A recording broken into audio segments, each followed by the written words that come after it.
Hi everyone, and welcome back to my channel. If you're here for the first time, welcome. I'm Steph of Steph's Door Decor. I make and sell unique, one-of-a-kind wreaths, and I love to help you create your own designer wreaths from scratch. Please smash that like button, subscribe to my channel, and hit that bell to be notified of new videos. I upload tutorials every week. Let's get started. This is part 2 of this DIY 4th of July wreath series. If you haven't watched part 1, you can check it out and I will link it for you below. In part 1, I showed you how to assemble the Deco mesh and make a large bow.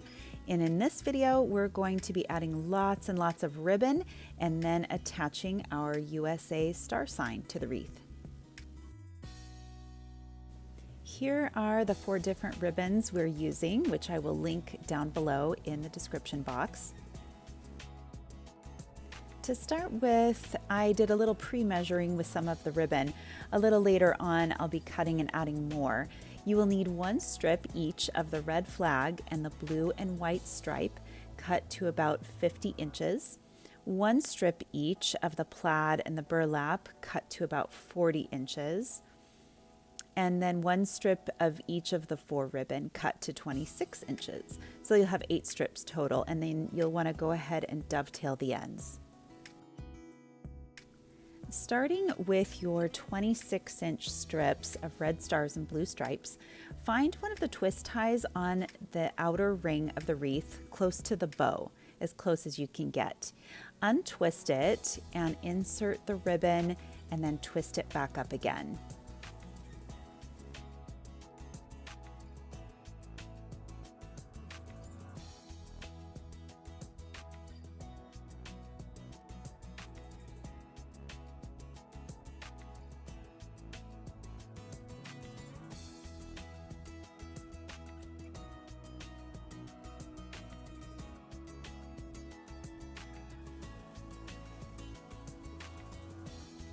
Using the burlap and the plaid 26-inch strips, find another twist tie close to the bow but on the inner ring, and now you'll have 4 strips of ribbon hanging down.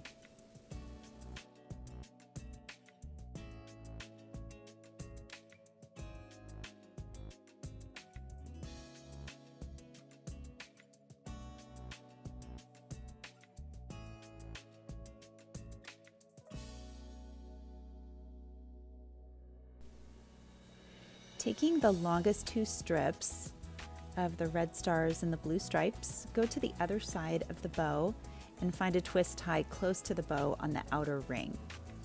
I'm going to turn it around so you can see what I'm doing. Insert the ribbon into that twist tie.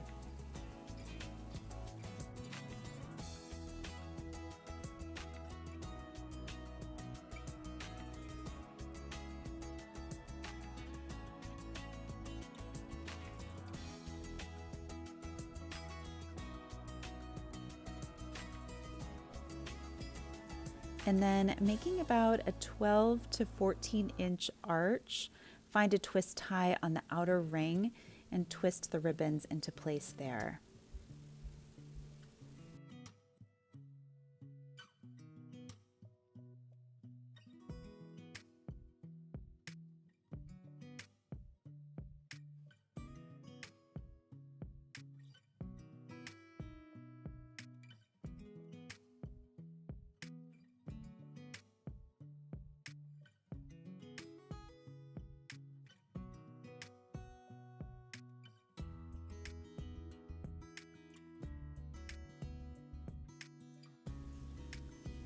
Go another 12 to 14 inches and then tie them into a twist tie on the outer ring.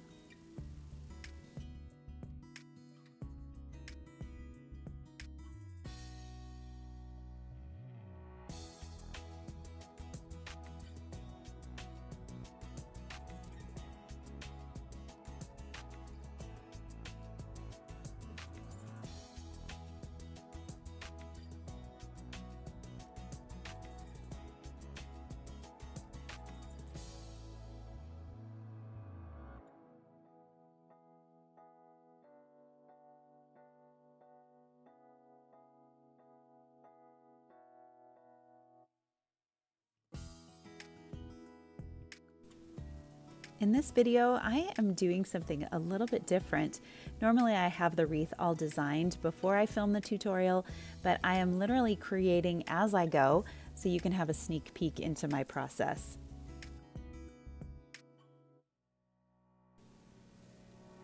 Using the plaid and the burlap 50-inch strips, tie them into the same twist tie as the other two. And you'll want to go to the next twist tie over, making an arch.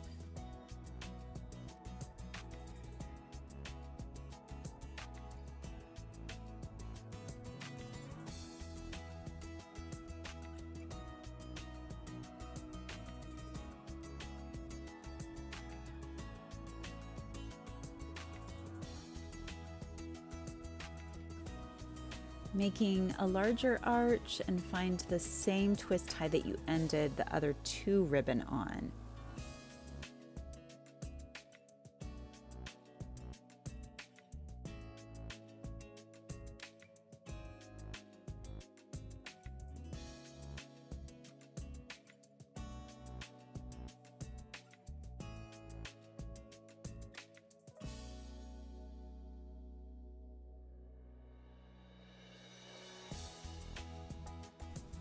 If you like the look of the curled ribbon on the end, which I think is a really fun and whimsical look, just take your fingers and run them down the ribbon and kind of at an angle and curl them as you go.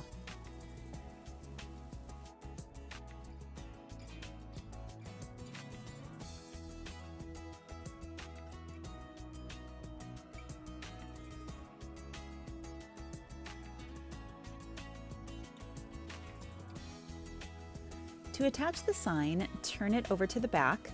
I already cut off the rope that came with it. You'll want a staple gun and 2 chenille stems. And I want 2 attachment points on this sign. So take your first chenille stem and staple it twice into place, and do that on both sides.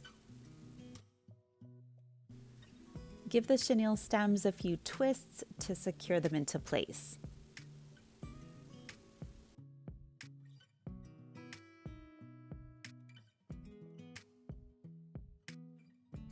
Placing the sign in the center, find your inner ring of the wreath form. Take your chenille stems and find a place where there's no deco mesh and twist it right onto the wreath frame.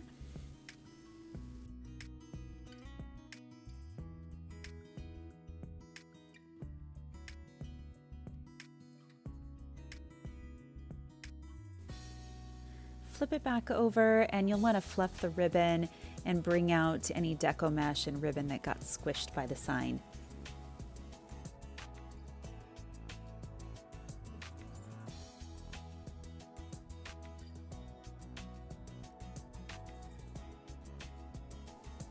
I always recommend putting your wreath on a door or wall and then stepping back to see how it looks while it's hanging.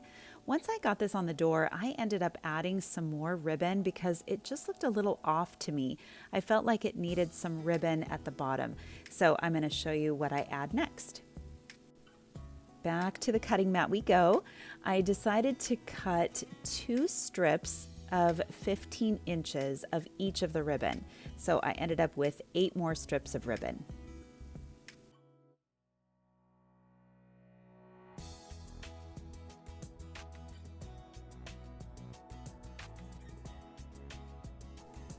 I took the same ribbon combinations, the stars with the stripes and the plaid with the burlap, and started adding them in strips on the bottom.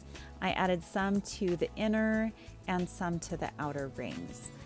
And then I just took a minute to dovetail the ends once all of the ribbon was in place.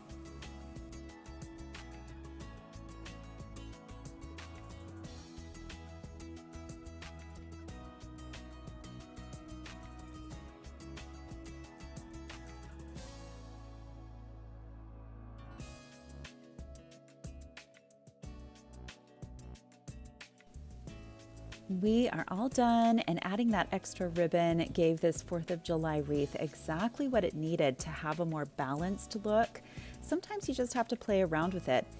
This wreath is adorable just like it is, but if you want to kick it up a notch and have a truly designer look, tune in to part 3 where I will show you how to add floral picks. Make sure you subscribe to my channel and hit that bell to be notified of my next video. See you next time.